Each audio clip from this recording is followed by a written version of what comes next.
Hello everyone, today we'll talk about how to fix or how to solve the problem of keeps closing on the application of Snapchat. We click on settings. Here we go to apps, default apps, app settings. In this page you will scrolling down until you find this window here of Snapchat and you will enter to Snapchat app. Then in this page of app info, you will go to first stop and you will click OK. Here you will enter to the window of storage. Then you will click on clear cache.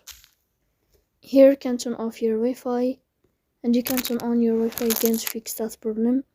So please don't forget to support us by like and subscribe. See you next time and thank you for your watching.